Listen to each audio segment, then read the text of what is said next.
Coach Chot Reyes, napakamamaw pala talaga sa coaching. Tropang Giga pinaplano na ang Grand Slam.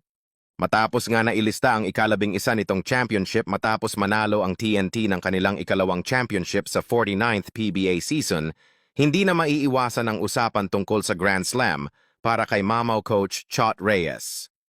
Ito nga ay isang tagumpay na muntik niya nang makamit noong 2010-2011 season nang ma-short ang TNT matapos matalo sa Petron sa Game 7 ng Governor's Cup Finals.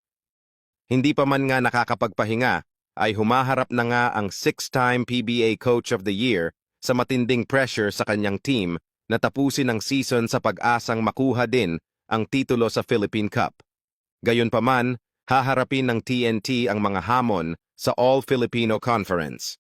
Pero wala na si 3-time PBA Best Import na si Ronday Hollis Jefferson at mas lalong magiging mahirap ang sitwasyon dahil wala rin si Jason Castro sa buong torneo dahil sa injury nito.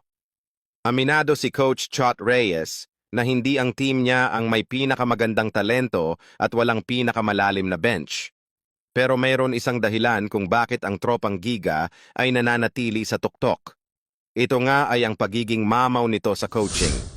Isang pagpapatunay nga nito ay ang ginawa nila sa finals laban sa Ginebra, kung saan nalampasan nila ang mga hamon laban sa star-studded na Gin Kings. Ipinamalas nga nito kung gaano siya kamamaw sa coaching matapos paluhain ng 3 sunod-sunod ang crowd favorite team. Sa huli, lalaban ang TNT para sa Philippine Cup.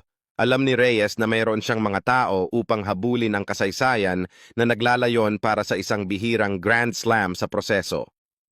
Pero naniniwala ba kayo na talagang mamaw sa coaching si Chot Reyes?